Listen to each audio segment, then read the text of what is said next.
السلام علیکم ناظرین، میں ہوں آپ کا ہوسٹ سمیر بیگ اور آپ دیکھ رہے ہیں FM4 کے ٹی وی کا پروگرام ناز برداریاں، جو کہ پاکستان کا سب سے معتبر حالات حاضرہ کا پروگرام ہے۔ میرے ساتھ اسٹوڈیو میں موجود ہے ہمارے ملک کے ممتاز دانشور سینئر کالم نگار تجزیہ کار ادریس ناز صاحب، تو ان سے بات کرتے ہیں۔ السلام علیکم سر۔ وعلیکم السلام، کیسے ہیں آپ؟ الحمدللہ۔ سر، عمران خان کو ابھی 2 دن بھی نہیں ہوئے جیل گئے کہ وہ جیل میں گھر جیسی سہولتیں مانگ رہے ہیں۔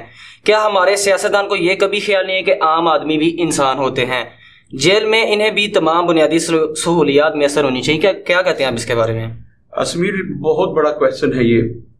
پاکستان میں 25 کروڑ جو ہیں وہ تو کیڑے مکوڑے ہیں جی، باقی چند سو جو ہیں وہ اشرافیاں ہیں، 1,500-2 ہزار، ان کے لیے سہولیات ہوتی ہیں جی۔ لمبی بات ہے، اگر آج کا پروگرام تھوڑا سا لمبا بھی ہو جائے تو میں سمجھتا ہوں، لیکن یہ امپورٹنٹ بات ہے۔ عمران خان صاحب جیل میں گئے۔ اب آپ کو پتا نا، میں جب مریم نواز شریف صاحبہ جیل سے باہر آئیں تو انہوں نے کہا جی مجھے جیل میں کوئی سہولت ہی نہیں تھی، مجھے تو استری تک نہیں دی گئی تھی، میں تو فرائی پین کے ساتھ فرائی پان گرم کر کے اپنے کپڑے سے کیا کرتے، یاد ہے نا وہ ساری باتیں۔ اچھا، رانا ثناء اللہ صاحب جیل سے آئے، ان کے شہباز گل صاحب جیل سے آئے، جتنے بھی لوگ ہیں، شیر رشید صاحب جیل سے آئے ہیں۔ نواز شریف جب جیل میں تھے وہ بھی اے سی مانگتے تھے۔ کل عمران خان صاحب نے بھی اے سی مانگا کہ مجھے جیل میں اے سی دیا جائے، اور انہیں پھر بتایا گیا کہ جناب یہ آپ کا حکم تھا، اس سے پہلے VIPs کے لیے جیل میں اے سی ہوا کرتے تھے۔ جب نواز شریف وغیرہ جیل میں گئے تو آپ کو پتا چلا کہ وہاں اے سی کی سہولت ہے، تو آپ نے عثمان بزدار کو کہا کہ پھر پابندی لگوا دی تھی، تو آپ کے حکم کے مطابق اے سی اتروائے گئے ہیں۔ اب آپ ہائی کورٹ سے اجازت لے لیں تو آپ کو اے سی دے دیا جائے گا، عدالت آپ کو اجازت دے جی۔ یہ ہے، میں اوور آل بات کر رہا ہوں، عمران خان کی بات نہیں ہو رہی کہ عمران خان جیل میں گئے ہیں تو چیخیں نکل آئیں گی کہ مجھے سہولیات دی جائیں، مجھے بیڈ دیا جائے، مجھے ٹی وی دیا جائے، مجھے ٹیلی فون کی سہولت دی جائے، مجھے انٹرنیٹ کی سہولت دی جائے، میرا کھانا گھر سے آئے، وغیرہ وغیرہ، یہ ساری باتیں۔ ویسے کل ایک لیو مل گئی عمران خان صاحب کو، جو ڈپٹی سپرنٹینڈنٹ جیل ہیں، جب ان کے سامنے پیش ہوئے ہیں کل صبح 10:15 بجے 10:07 پہ، تو وہاں پہ عمران خان صاحب نے کوئی ڈیمانڈس کی ہیں، انہیں قیدی نمبر الاٹ ہوا، جیل کے 2 سوٹ ملے انہیں، وہ نیلے رنگ کے، اور ٹوپی والا جو تھا ٹوپی ملی۔ اس کے بعد جیلر نے، جو ڈپٹی سپرنٹینڈنٹ جیل تھے، انہوں نے عمران خان صاحب کو کہا کہ آپ دوپہر کا کھانا، صرف دوپہر کا، یہ آپ کا باہر سے آ سکتا ہے اگر کوئی آپ کا عزیز دوست پہنچائیں، کیونکہ ان کی لیبارٹری ہوتی ہے نا، شام میں پھر وہ اسٹاف چلا جاتا ہے، اس کی لیبارٹری نہیں ہو سکتی کہ کھانا جو ہے اس میں کوئی زہر آلود چیز شامل تو نہیں ہے، کوئی ایسی چیز جس سے ان کو نقصان ہو سکتا ہو، تو لیبارٹری کا ٹائم ہوتا ہے۔ انہوں نے کہا جی دوپہر کا کھانا منگوا لیا کریں تو وہ لیبارٹری ٹیسٹ ہو جائے گی، اس کے بعد آپ کو مل جایا کرے گا جی۔ خیر، عمران خان صاحب سہولتیں مانگ رہے ہیں۔ نواز شریف صاحب جب جیل میں تھے تو یہ بھی سہولتیں مانگتے تھے کہ میں اسی کے بغیر نہیں سو سکتا، میں میٹرس پہ نہیں سو سکتا۔ شہباز شریف صاحب کہا کرتے تھے میری کمر کا درد ہے، انہوں نے بھی بڑا شور ڈالا۔ باہر کیف جو آپ نے کویسچن کیا کہ انسان جو ہیں ہم لوگ، ہم تو کیڑے مکوڑے ہیں نا، عام بندہ جیل میں جاتا ہے تو اس کو کیوں نہیں یہ سہولیات ملتی؟ میرا اعتراض ہے اس پہ، اگر عمران خان کو مل جاتی ہیں، اگر مریم بی بی کو مل جاتی ہے، عمران خان صاحب کو کل ایک اور 3 خدمت گزار بھی ملے ہیں وہاں پہ، 3 لوگ انہیں دیے گئے ہیں جو عمران خان صاحب کی خدمت کریں گے، وہ بھی جیل کے قیدی ہوتے ہیں، تو مشقت جنہیں دی جاتی ہے نا، پھر وہ ایسے VIP لوگ، VIPs کے لیے ہوتے ہیں۔ تو عمران خان صاحب کو کل 3 خدمت گزار بھی مل گئے ہیں، وہ ان کو لیے کھانا بھی بنائیں گے، کپڑے دھو دیا کریں گے، وغیرہ وغیرہ، ان کے لیے وہ مختص کر دیے گئے۔ تو ان لوگوں کو جو سہولیات دی جاتی ہیں VIPs کو، وہ عام بندے کو کیوں نہیں ملتی؟ اس پہ ہم نے بات کرنی ہے۔ مطلب کون سا سیاستدان ہے؟ عمران خان صاحب تھے جو آج تک جیل نہیں گئے، اب یہ بھی جیل چلے گئے، تو انہیں پتا تو چل گیا نا کہ جیل میں کیا کیا پریشانیاں ہیں۔ یہاں پہ آج وہ کہہ رہے ہیں کہ میرے ٹوائلٹ کی دیواریں نہیں ہیں، اس پہ دروازہ نہیں ہے، تو میں کیسے نہاؤں گا؟ اچھا بھائی، آپ کو پتا ہے یہ تو ایک کوٹھڑی میں اکیلے بند ہے نا۔ جیل کی جو بیرک ہوتی ہے یا تھانے کی جو حوالات ہوتی ہے، اس میں ایک ہی کمرہ ہوتا ہے، چھوٹا سا کمرہ ہوتا ہے، آپ کا اسٹوڈیو اس سے 3 گنا بڑا ہے، اس میں کئی درجن لوگ ہوتے ہیں، بند ہوتے ہیں اس میں، اور جو واش روم ہوتا ہے اس کی دیواریں نہیں ہوتی جی۔ تو رفع حاجت کے لیے یا نہانے کے لیے جب جانا ہوتا ہے تو سارے لوگ اس کو دیکھ رہے ہوتے ہیں، اور وہ تعفن ہوتا ہے پوری بارک میں، اور سارے کے سارے لوگ، مطلب اندازہ قائم کیجئے کہ عام انسان کی کیا زندگی ہے۔ یہ جو ہمارے لیڈرز ہیں، ان کے ذہن میں کیوں نہیں یہ بات کبھی آئی؟ کیونکہ یہ بونے اور چھوٹے لوگ ہیں، یہ لیڈر ہیں ہی نہیں، انہیں لیڈر کہنا لیڈر کی توہین ہے۔ کیا نواز شریف لیڈر ہے؟ کیا سیف علی زرداری لیڈر ہیں؟ اور کیا عمران خان لیڈر ہیں؟ کیا شیر رشید لیڈر ہیں؟ یہ لیڈر نہیں ہیں، یہ تو بیچارے کچھ بھی نہیں ہیں۔ لیڈر کسے کہتے ہیں؟ وہ صدیوں زندہ رہنے والے لوگ ہوتے ہیں۔ میں آپ کو سقراط کا احوال سناتا ہوں۔ پہلی بات تو یہ، اور یہ بڑا مزے کا قصہ ہے سقراط کا، ساری بات تو نہیں سنائی جا سکتی. سقراط پہ 3 ایلیگیشن لگے. ایک ایلیگیشن یہ تھا کہ یہ ہمارے خداؤں کو نہیں مانتا, یہ کہتا ہے کہ ایک خدا ہے. مطلب جو ہم کہتے ہیں نا کہ بارش برسانے والا خدا الگ ہے, رزق دینے والا الگ ہے, بچے دینے والا الگ ہے. تو سقراط کہتا تھا کہ نہیں, ایک ہی خدا ہے اور اسی نے سارا نظام سنبھالا ہوا ہے, زیادہ خدا ہو نہیں سکتے. اس میں دلائل دیتا تھا. آج آپ کے پروگرام کا دورانیہ اتنا نہیں ہے کہ میں وہ اس کے دلائل دہرا سکوں. خیر وہ موحد تھا اور ایک خدا کی بات کرتا تھا. نمبر 2, وہاں پہ بھی جمہوریت تھی, ڈیموکریسی تھی, اور سقراط اس جمہوریت کے خلاف تھا. وہ کہتا تھا کہ جمہوریت جو ہے یہ میتھمیٹکلی غلط ہے اور یہ ڈلیور کرنے سے قاصر ہے, جمہوریت ڈلیور نہیں کر سکتی. وہ کہتا تھا کہ عام انسان جو ہے وہ کیسے فیصلہ کرے گا, کوئی بھی بندہ, بھائی اسے کیا پتا ملک کی معیشت کیا ہوتی ہے. آپ اپنے ملک میں دیکھیے نا, یہاں پہ تو آپ نے جو لوگ فنڈامنٹل رائٹس کی بات کرتے ہیں میں ان سے ہاتھ جوڑ کے عرض کرتا ہوں, یہاں پہ کوچوان سے کہا جاتا ہے بتاؤ تمہارا وزیر خزانہ کون ہوگا, بتاؤ تمہارا وزیر دفاع کون ہوگا, بتاؤ تمہارے ملک کو کون چلائے گا, وزیر اعظم کون ہوگا, اس سے پوچھا جاتا ہے. سقراط اس چیز کے خلاف تھا. اور ایک اس نے میتھمیٹکلی اس نے ایک فارمولا دیا. اس نے کہا کہ یہ میتھمیٹکلی بھی غلط ہے کہ مجھے بتائیے کہ ایک حلقہ ہے اس میں 100 لوگ بستے ہیں. مثال دی اس نے کہ 100 لوگ ہیں, اس کے ووٹر جو ہیں وہ 100 لوگ ہیں, اور وہاں A, B, C 3 لوگ جو ہیں وہ الیکشن کنٹاسٹ کرنے کے لیے کھڑے ہو جاتے ہیں. اچھا, A کو ملے 33, B کو ملے 33 اور C کو ملے 34. اس نے کہا کہ ڈیموکریسی یہ کہتی ہے کہ یہ جو 34 والا ہے جس کو 34 ووٹ ملے ہیں, جن کو 33 ووٹ ملے ہیں, جمہوریت کہتی ہے کہ وہ یہاں کے منتخب نمائندے نہیں ہیں, اور جس کو 34 ملے یعنی کہ اس کو 1 ووٹ زیادہ ملا ہے تو یہ اس علاقے کا منتخب نمائندہ ہے. سقراط نے کہا کہ یہ تو میتھمیٹکلی غلط ہے. وہاں کے 66 لوگوں نے, 66 پیپلز نے اس کے خلاف ووٹ دیا ہے. وہ تو اسے اپنے نمائندے نہیں مانتے. بھائی دونوں کو 33 ملے ہیں نا, اس کو 34 مل گئے ہیں, تو وہاں کے 66 ووٹ جو ہیں وہ تو اس کے خلاف آئے ہیں, وہ اسے اپنے نمائندے نہیں مانتے. تو سقراط نے کہا کہ وہاں کا منتخب نمائندہ وہ کیسے قرار پا سکتا ہے جس کو 66 لوگوں نے مسرت کر دی ہے. یہ سقراط کا میتھمیٹکلی ایک نظریہ تھا. آپ اتفاق کریں یا انکار کریں, لیکن یہ سقراط نے کہا. ایک تو وہ ان کی ڈیموکریسی کے خلاف تھا, حالانکہ خود وہ وہاں کے 3 دفعہ سینٹ کا ممبر رہا, ایتھنز کا, یونان کا. وہ یونان میں پیدا ہوا تھا, ایتھنز, اس کے باپ کا نام ایلوپیک تھا, اور وہ ایلوپیک محلے میں پیدا ہوا تھا, سرفرونکس کے گھر. اچھا, تو وہ سقراط یہ حضرت عیسیٰ علیہ السلام سے بھی, یعنی کہ حضرت عیسیٰ علیہ السلام نبی کریم صلی اللہ علیہ وسلم سے 6 صدیاں پہلے پیدا ہوئے ہیں, اور سقراط جو تھا حضرت عیسیٰ علیہ السلام سے بھی 469 قبل مسیح پیدا ہوتا ہے ایتھنز کے محلہ ایلوپیک میں, سرفرونکس کے گھر. تو وہ سقراط جو تھا اس نے تیسرا جو ایلیگیشن, ایک تو خداؤں کو نہیں مانتا تھا, وہ کہتا تھا ایک خدا ہے. دوسرا وہ کہتا تھا کہ جمہوریت, ایک تو یہ سسٹم ہی غلط ہے, اور دوسرا ڈلیور کرنے میں جمہوریت ناکام ہے. اس کے چناؤ کا طریقہ کار غلط ہے. جو آپ کہتے ہیں کہ ہر بندہ ووٹ دے, یہ طریقہ کار غلط ہے. اس نے کہا کہ صاحب الرائے سے رائے لی جائے, وہ لوگ رائے دیں جو سمجھتے ہیں کہ ملک کو کون لوگ چلا سکتے ہیں, ہر بندے سے آپ رائے نہ لیں. یہ سقراط کا فلسفہ تھا. اچھا, ایک تو وہ ان کے سسٹم کے خلاف تھا, تو سسٹم کے جو خلاف ہوتا ہے اسے غداری کہا جاتا ہے. اس پہ یہ غداری کا ایک تھا, خداؤں پہ کفر کا فتویٰ تھا اس پہ کہ یہ ہمارے خداؤں کو نہیں مانتا. تیسرا اس پہ جو سب سے بڑا ایلیگیشن تھا وہ اکیڈمک سسٹم, جو اس وقت پاکستان کا نا پرائیویٹ سیکٹر میں چلا گیا. بالکل یہی انداز بن گیا تھا یونان کا بھی.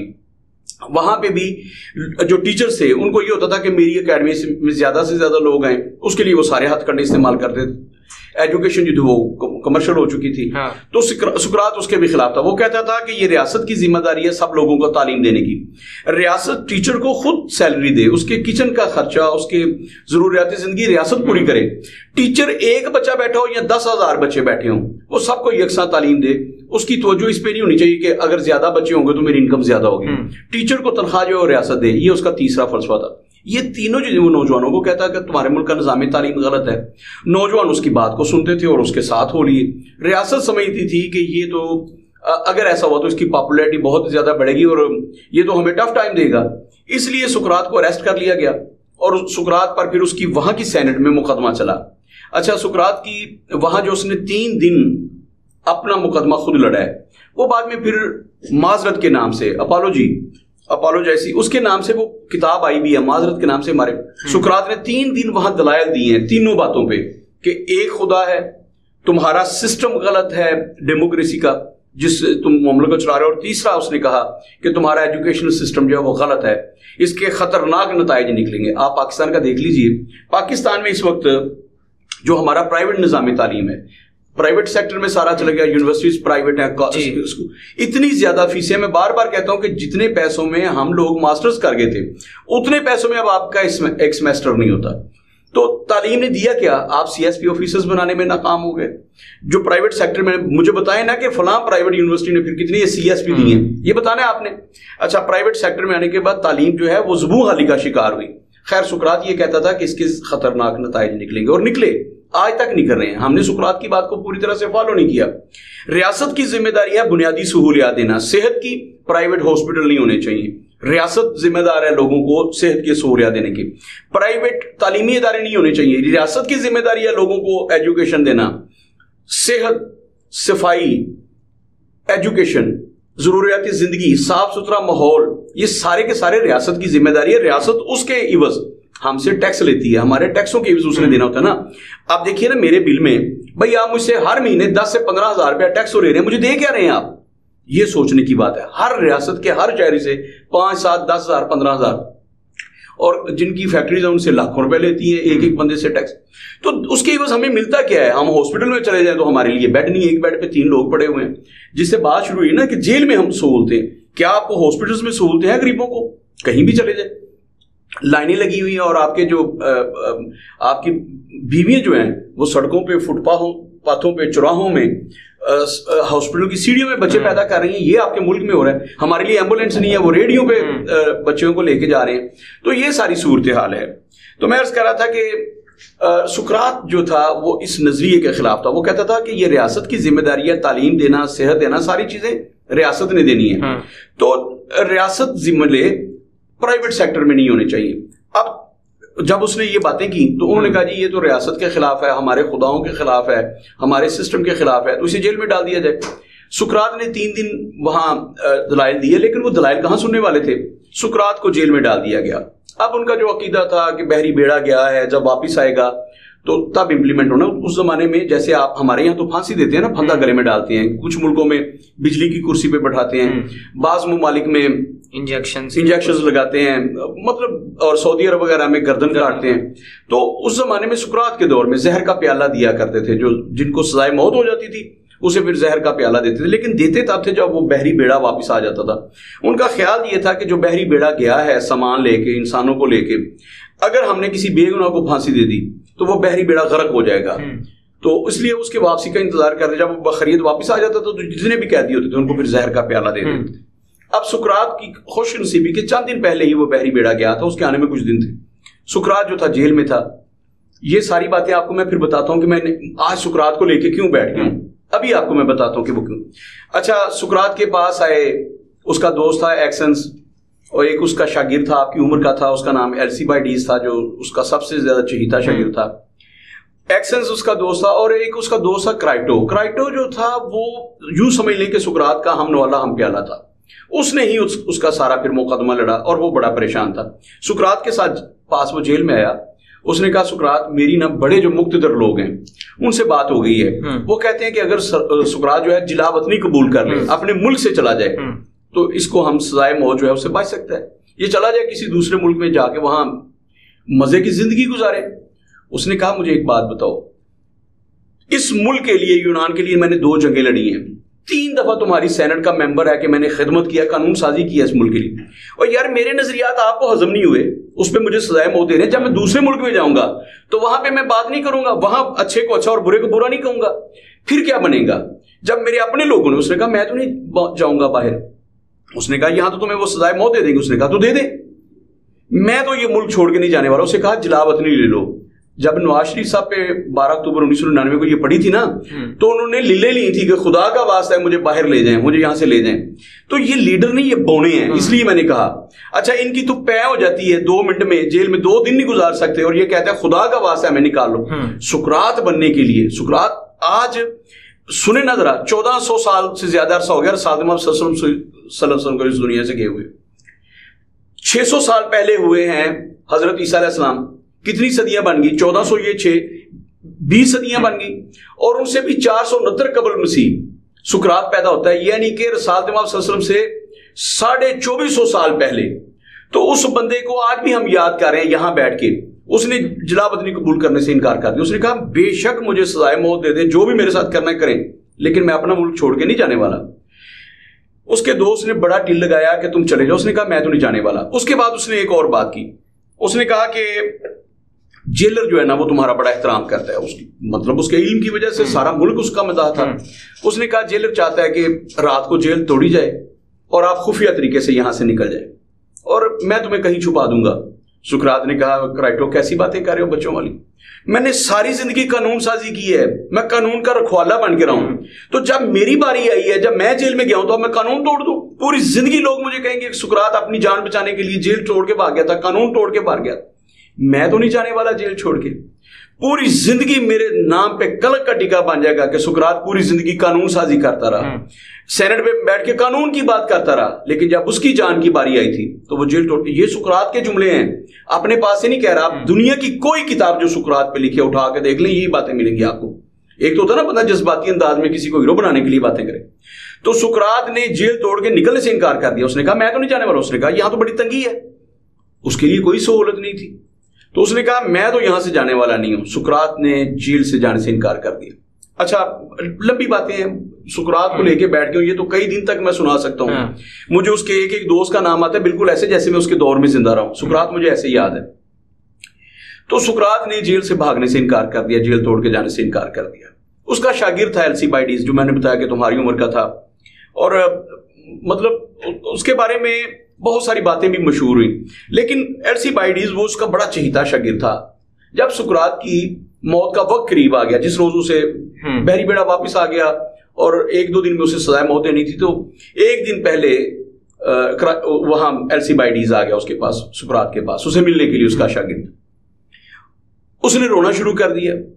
جیل کی سلاخوں میں اپنے استاد کو دیکھ کے اس نے رونا شروع کر دیا. السیبائیڈس نے سقراط اسے بڑی تسلی دیتا رہا کہ یار چپ کرو. اس نے کہا اتنا عظیم انسان صبح کل سے ہم اسے دیکھ نہیں پائیں گے، وہ دنیا میں نہیں رہے گا اتنا عظیم انسان. وہ یہ سوچ رہا تھا السیبائیڈس. سقراط نے کہا یار چپ کرو. اس نے کہا استاد میں کیسے چپ کروں، مجھے اس بات پہ افسوس ہے کہ آپ بے گناہ مارے جا رہے ہیں. آپ جملہ غور سے سنیں. اس نے کہا استاد مجھے بڑا افسوس ہے کہ آپ بے گناہ مارے جا رہے ہیں. سقراط نے کہا السیبائیڈس سے، اس نے کہا میرے بچے یہ خوشی کی بات ہے، رونے کی بات نہیں ہے کہ میں بے گناہ مارا جا رہا ہوں. تم کیا چاہتے تھے میں کسی گناہ پہ مارا جاتا؟ خدا کا شکر ادا کرو کہ تمہارا استاد جس پہ تم فخر کرتے ہو وہ بے گناہ مارا گیا. اس نے کہا پوری دنیا کے لوگ مجھ پہ فخر محسوس کریں گے میں بے گناہ مارا گیا ہوں. لوگ میرا ذکر کریں گے، ناز برداریاں میں بیٹھ کے مجھے یاد کریں گے کہ میں بے گناہ مارا گیا تھا. اگر میں کسی گناہ پہ مارا جاتا لوگ مجھ پہ تھو تھو کرتے. یہ جتنے بھی لوگ جیل میں گئے ہیں یہ بے گناہ نہیں گئے. کہتے ہیں نا ہم بے گناہ تھے. مریم بی بی نے کرپشن نہیں کی. وہ خاتون جو ٹی وی پہ آگے کہا کرتی تھی لندن تو کیا پاکستان بلکہ پوری دنیا میں میرے پاس تو 3 مرلے کا گھر نہیں ہے. اچھا وہ خاتون کھربوں ڈالر کی مالک نکلتی ہے بھائی. وہ حمزہ شہباز شریف، اچھا 1100 ارب روپے تو وہ ہے نا جنہوں نے ہمارے سامنے معاف کروائے ہیں. یہ کل کی باتیں ہیں. وہ لوگ کہا کرتے تھے ہمارے پاس تو کچھ بھی نہیں ہے. نواز شریف صاحب کہا کرتے تھے میرے پاس کچھ نہیں ہے. یہ شہباز شریف صاحب کہا کرتے تھے، نواز شریف کہا کرتے تھے ساری جائیداد میرے ابا کی تھی، جو ابا نے دی ہے میں تو وہ بیچ کے الیکشن لڑ رہا ہوں، قوم کی خدمت کر رہا ہوں. اور شہباز شریف کہا کرتے تھے میں ایک مزدور باپ کا بیٹا ہوں. آج بھی کہتے ہیں مجھے فخر ہے کہ میں ایک مزدور باپ کا بیٹا ہوں. میرے باپ نے مشقت کی اور ہم نے بڑی محنت کی، پھر لوٹ مار کی اور تب جا کے دولت ارب پتی بنے ہیں. دونوں کا باپ شاید الگ تھا، مجھے نہیں پتا کہ 2 میاں شریف ہوں گے. یہ ہے ان کی ہسٹری. اور دوسری طرف ہم سقراط کی باتیں کریں. سقراط وہ بندہ جو بے گناہ مارا گیا، اور یہ کوئی ایک بندہ نہیں کہہ سکتا کہ عمران خان بے گناہ جیل میں گیا ہے. آپ نے اربوں خربوں کی کرپشن کیا بابا. 1 گھڑی چوری کی یا 1 لاکھ گھڑیاں چوری کی. آپ نے اپنے اختیارات کا ناجائز فائدہ اٹھایا ہے. 190 ملین یا اس سے بھی زیادہ کا آپ نے القادر ٹرسٹ میں گھپلا کیا. آپ لوگوں پہ الزامات آپ نے کیے. آپ لوگ جیل میں گئے ہیں، آپ کے ذکر کیوں نہیں ہوں گے؟ آپ لوگ تاریخ آپ کو دفن کیوں کر دے گی؟ آپ کا ذکر بھی ہوگا. آپ تافن زدہ لاشیں ہیں. آپ زندگی میں بھی تافن زدہ لاشیں تھیں. آصف علی زرداری ہوں، نواز شریف ہوں، عمران خان ہوں. آپ زندگی میں بھی تافن. یار کیوں کہہ رہا ہوں یہ آپ کے سوال کے جواب میں کہ یہ وہ لوگ ہیں جب جیل میں جاتے ہیں تو انہیں یاد آ جاتا ہے کہ انسانی حقوق کیا ہوتے ہیں.